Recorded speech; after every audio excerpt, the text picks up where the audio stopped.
Good morning दोस्तों। तो दोस्तों कैसे हैं आप सभी लोग। आई होप आप सभी अच्छे से अपनी पैथोलॉजी पढ़ रहे होंगे।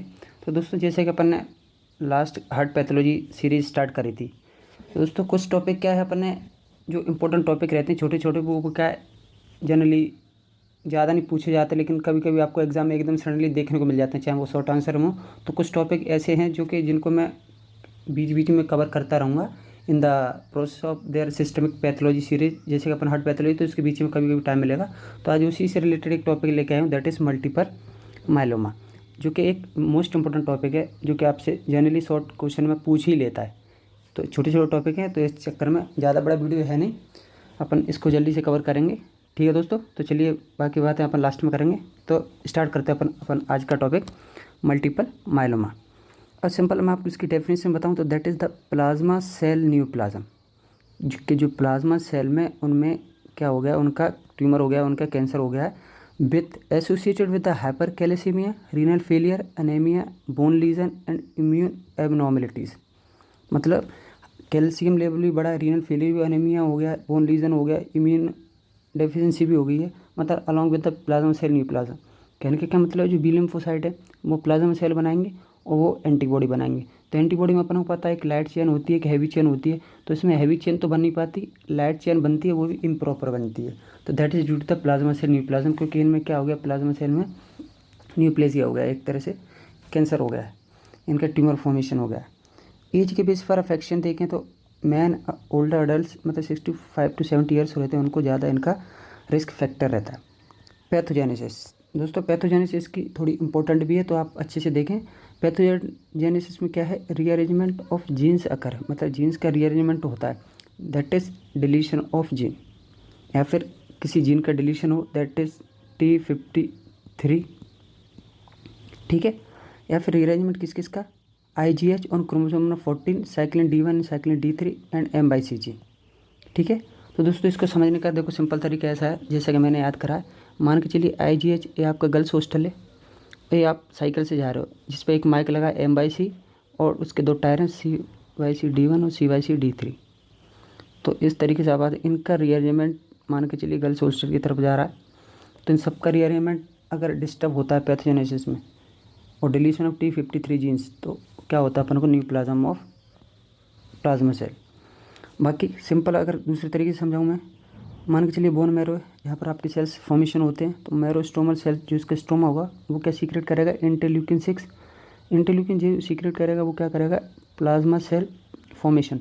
अब plasma cell formation abnormal proliferation हो जाएगा प्लाज्मा सेल का in the presence of interleukin 6 में, जिसकी वजह से प्लाज्मा सेल न्यूप्लाज्म मतलब ट्यूमर सेल्स बहुत सारे बन जाएंगे, जो क्या करेंगे, जो ऑस्टियोब्लास्ट हैं बोन फॉर्मिंग सेल हैं उनका तो डिस्ट्रक्शन कर देंगे, और जो ऑस्टियोक्लास्ट हैं जो बोन ईटिंग सेल्स हैं उनका नंबर बढ़ा देंगे इन the presence of MIP1 alpha, MIP1 alpha की प्रेजेंस में। ठीक है, जो क्या करेगा, फर्दर बोन डेवलप डिफॉर्मिटीज या बोन लीजन्स अपन को देखने को मिलेंगे। तो ठीक है, तो न्यूप्लाज्म सेल का कॉजेज क्या है, ये क्या करते हैं, जो बोन्स फॉर्मिंग सेल्स हैं उनका डिस्ट्रक्शन शुरू कर देते हैं और वहीं ऑस्टियोक्लास्ट सेल का नंबर बढ़ा देते हैं।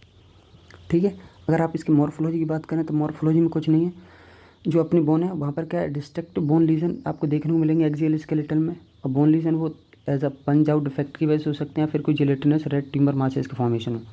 अब जो प्लाज्मा सेल न्यूप्लाज हुए हैं उनको प्लाज्मासाइटोमा कहते हैं, उनके ट्यूमर सेल्स को फॉर्मेशन हो। अब वो हो किस किस सकते हैं, जैसे vertebral column, ribs, skull, pelvis, मतलब बोन से रिलेटेड जो है, जो प्लाज्मासाइटोमा हो रहा है बोन से रिलेटेड। ठीक है, तो आपने क्या करा, बोन का एक एस्पायरेट ले लिया, मतलब आपको क्या क्या देखने को मिला, आपने एस्पायरेशन लिया तो आपको प्लाज्मा सेल देखने को मिले, प्लाज्मा ब्लास्ट मिले, फ्लेम सेल मिले, मोट सेल मिले। ठीक है, अब प्लाज्मा सेल पेरीन्यूक्लियर थे, सेंट्रिक थे, बड़ी सेंटर में थे, प्लाज्मा ब्लास्ट मल्टी न्यूक्लियर थे, प्रोमिनेंट न्यूक्लियर था उनमें, fiery red cytoplasm flame cell थे, और मोट सेल में मल्टीपल ग्रेप लाइक ड्रॉपलेट्स थे। तो आपसे कभी कभी पूछता है कि इसकी जो मॉर्फोलॉजी है, अगर आप उसमें बोन का कोई भी आपने सैंपल लिया, बोन एस्पायरेट किया, तो आपको उसमें कौन कौन से सेल देखने को मिलेंगे, तो आप फर्दर ये चारों आप बता सकते हैं। ठीक है, inclusion if cytoplasm and nuclear, तो साइटोप्लाज्म में आप जनरली देखें तो यहाँ पर रजल बॉडीज़ देखने को मिलती हैं, और न्यूक्लियर में डेचर बॉडीज़ देखने को मिलती हैं। तो यहाँ पे याद रखें, इस पर MCQ जनरली पूछ लेते हैं कि किस में कौन सी बॉडीज़ देखने को मिलती हैं। आपने ब्लड का एग्जामिनेशन करा, आपने जैसे ब्लड सैंपल लिया, फिर उसमें क्या देखेंगे आप, rouleaux formation due to the M protein. Rouleaux formation मतलब ऐसे plasma cell, neoplasm cell के ऐसे ऐसे चेन लाइक अरेंजमेंट हो जाएगा एम प्रोटीन की वजह से। लेकिन भाई दूसरी तरफ अपने यूरिन का एग्जामिनेशन करोगे तो वहाँ बेंजोन्स प्रोटीन या एक्सक्रीटिन यूरिन, मतलब Bence Jones is a type of protein, scientist के नेम पर रखा है, वो क्या करेगा आपका यूरिन में एक्सक्रीट आउट हो जाएगा, देखने को मिलेगा। ठीक है, इम्यूनोफिनोटाइपिंग करेंगे, मतलब कोई CD मार्कर वगैरह कौन सा इन्वॉल्वमेंट है जो कि फर्दर करवा रहा है न्यूप्लाज्म, तो CD मार्कर में CD मार्कर 138+, सिंडकेम 1 और CD56। तो आपको याद रखना है, अगर CD मार्कर से रिलेटेड क्वेश्चन आता है इम्यूनोफिनोटाइप में आप लिखना चाह रहे हो या फिर MCQ से रिलेटेड। मोस्ट इंपॉर्टेंट आते हैं इसके क्लिनिकल फीचर। तो क्लिनिकल फीचर में जैसे मैंने आपको पहले ही बताया, CRAB I that is hypercalcaemia, renal dysfunction, anaemia, bony lesions and the AL type of amyloidosis. याद करें, AL टाइप की अमाइलोडोसिस देखने को मिलती है, AA टाइप की नहीं मिलती। ये MCQ भी आता है और मोस्ट इंपॉर्टेंट आपको इसमें क्लिनिकल फीचर में लिखना है।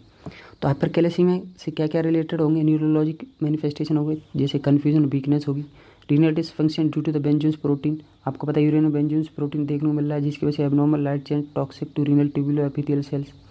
अब उसमें क्या एबनॉर्मल लाइट चेन्स आ रही हैं जो कि अपनी जो ट्यूबुलर सेल्स होंगी उसके लिए इफेक्ट करेंगी। तो यानी में आपको देखने को मिल रहा है ब्लड सेल्स का कम हो जाएगा, RBC का।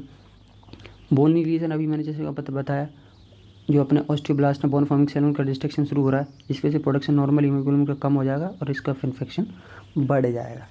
ठीक है, ऐसे ही कुछ यहाँ पे देखिए एक स्कल का डायग्राम दिया है जिसमें मल्टीपल माइलोनोमा शो हो रहा है, जिसमें कैलबेरियम का, आप ये देखिए इसका जो लीजन है ये वाला, तो आपको जनरली इसमें देखने को मिल रहा है दैट इज़ ऑफ स्कल। ठीक है, पंच आउट बोन लीजन देखने को मिल रहा है। ठीक है, दूसरी तरफ जैसे मैंने आपको बताया बोन एस्पायरेट आप लेंगे, बोन मैरो आपने एस्पायरेट करा, तो वहाँ पर आपको generally plasma cells including multiple nuclear, prominent nuclear, cytoplasmic droplets, मोटे सेल्स आपको जनरली देखने को मिलेंगे।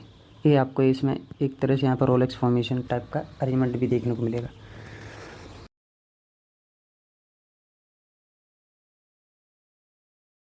इसी तरफ आते हैं तो आप इलेक्ट्रोपोरेसिस करेंगे या इम्यूनोफिक्सेशन, जिसमें आप सीरम प्रोटीन इलेक्ट्रोपोरेसिस करते हैं। उसमें आप क्या करते हैं, एम प्रोटीन रहता है उसके स्पाइक देखते हैं, लेकिन वो ये नहीं बता पाएगा कि हीमोग्लोबिन बढ़ा है या कम हुआ है। जनरली आप मल्टीपल होना को जो आप ग्राफ बनता है उसमें क्या एल्यूमिनियम प्रोटीन है, उसके अल्फ़ा, बीटा और एक गामा। तो जो गामा वाला रहता है उस पर एम का स्पाइक क्या रहता है, थोड़ा ऊपर चला जाता है जब मल्टीपल माइलोनोमा होता है ये वाला। ठीक है, तो आप जनरली इलेक्ट्रोपोरेसिस से भी देख सकते हैं। वहीं बोन मैरो एस्पिरेट आपने कराया माइलोनोमा में, तो आप उसकी हिस्टोलॉजी जनरली देखेंगे। तो हिस्टोलॉजी में जैसे मैंने आपको पहले ही बताया, माइलोड सेल देखेंगे, ऑब्वियसली बात है ल्यूकीमिया की वजह से माइलोमा भी होगा। साइटोप्लाज्मिक वैक्यूल और बायोन्यूक्लिएट सेल, ये ध्यान रखें, न्यूक्लिएट कैसा रहेगा, बायोन्यूक्लिएट रहेगा। बाकी आपको ये दो चीज़ याद रखें, माइलोड सेल, माइलोमा सेल्स। ठीक है दोस्तों, बाकी नॉर्मल सीरम इसमें मैंने हालांकि पूछता नहीं है, लेकिन फिर भी आप देख लीजिए। सीरम प्लाज्मा ये वाला अपना क्या हैवी चेन हो गया, ये अपना जो है अपना IgA, ये अपना M प्रोटीन है, जो अपना कापा जिसको बोलते हैं that is a light chain, this is heavy chain, light chain. IgG मतलब IgG heavy chain, haemoglobin G, ये अपना क्या है अपना लैम्डा भी क्या एक तरह से देख लेते हैं, इसमें क्या लगा, lambda is known as lambda light chain. ठीक है, तो आप इसमें देख रहे हैं जो M स्पाइक प्रोटीन है उसका डिफ्रेंशिएशन, यहाँ पर आपको M protein detection multiple myeloma. Patient serum मतलब नॉर्मल सीरम तो ये M प्रोटीन है, लेकिन यहाँ पर देखने को मिल रहा है। ठीक है दोस्तों, तो एक इलेक्ट्रोपोरेसिस का एक बेसिस है, इस पर आप देख सकते हैं।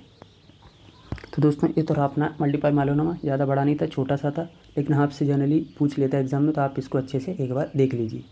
ठीक है, ये लास्ट अपना MCQ पार्ट। पहला MCQ क्या कर रहा है, the proliferation of survival of myeloma cells are dependent on several cytokines most probably. सीधी बात है, जो प्रोलिफरेशन हो रहा था मायोप्लाज्मा को कौन सी इंटरल्यूकिन 6 अपन ने देखा था प्रेजेंस में हो रहा था, तो इंटरल्यूकिन 6 हो जाएगा। Rearrangement of jeans involve in pathogenesis of multiple myeloma, the tumour suppressor gene involve. अब कहने का क्या मतलब, जो अपना डिलीशन हो रहा था, डिलीशन किस जीन का हो रहा था जिसकी वजह से ट्यूमर सप्रेसर जीन को प्रमोशन हो रहा था, तो डिलीशन हो रहा था दैट इज़ ऑफ किसका T53। तो आपको ऐसे क्वेश्चन पूछे जाएंगे यानी MCQ में। तो morphology of multiple myeloma characteristic to all given statement except, तो जैसे कि क्या गलत है मल्टीपल माइलोनोमा की मॉर्फोलॉजी से रिस्पेक्ट वो बताना है। प्लाज्माब्लास्ट जो कि प्लाज्मा ट्यूमर सेल है with vesicular nuclear protein and prominent single nucleolus और बेजारे मल्टी न्यूक्लिएटेड सेल्स में प्रोडोमिनेंट। कहने का मतलब क्या है, बेजार मतलब आपको सिंगल न्यूक्लियस भी मल्टी न्यूक्लिएट भी मिल रहा था न्यूक्लियोक्रोमेटिन के साथ। आप मॉर्फोलॉजी में देख रहे थे, सारी चीज़ें आपको इसमें देखने को मिल रही थी। मोटे सेल्स में multiple grape like cytoplasm droplets, ये भी आपको देखने को मिल रहे थे। रजल बॉडीज इफ न्यूक्लियर और Dutcher bodies if cytoplasm involve in the globular inclusion. ये देखिए यहाँ पर रिजल्ट बॉडी जो बताइए दैट इज़ ऑफ न्यूक्लियर, लेकिन होती क्या है, साइटोप्लाज्म होती है। यहाँ पर रिवर्स कर दिया तो ये वाला स्टेटमेंट गलत है। रिजल्ट बॉडीज आप देखने को मिलेंगे अब साइटोप्लाज्म में, लेचर बॉडीज आपको न्यूक्लियर में। ठीक है, तो आप याद रखिए ये स्टेटमेंट गलत है, बाकी ठीक है। प्लाज्मा क्या है, peripheral blood smear so rouleaux formation Bence Jones protein are excreted kidney contribute, ये तो आपको पता ही है। पीबीएस में आपको रोलेक्स फॉर्मेशन देखने को मिलेगा। जब ब्लड एग्जामिनेशन करेंगे, यूरिन एग्जामिनेशन करेंगे तो इसमें बेंजूस प्रोटीन भी देखने को मिलेगा। ठीक है दोस्तों, तो दोस्तों इस तरह अपना आज का छोटा सा topic that is multiple myeloma जो कि रिलेटेड था, अभी अपना ल्यूकेमिया न्यूप्लेसिया वगैरह अपन वो भी देखे थे, उससे भी था, तो वहाँ से भी आप इसको कोरिलेट कर सकते हैं। बाकी दोस्तों मेरा ये कहना है आप इसको अच्छे से पढ़िए, क्योंकि शॉर्ट आंसर में पूछा गया है ये प्रीवियस ईयर के आपकी जो यूनिवर्सिटी एग्जाम होते हैं उसमें, तो एक बार अच्छे से आप देख लीजिए। बुक में भी छोटा दिया, ज़्यादा बड़ा नहीं, तो वहाँ से भी अच्छे से आप कॉन्सेप्ट क्लियर कर सकते हैं। ठीक है दोस्तों, बाकी अपनी जो कार्डिक पैथोलॉजी की सीरीज़ है वो चल रही है, उस पर अपन कंटिन्यू रहेंगे। बीच बीच में छोटी छोटी वीडियोस मैं लाते रहूँगा। ठीक है दोस्तों, ताकि आपका जो भी है हर एक क्वेश्चन आप बना सको पेपर में। ठीक है दोस्तों, तो चलिए नेक्स्ट वीडियो में मिलते हैं। धन्यवाद।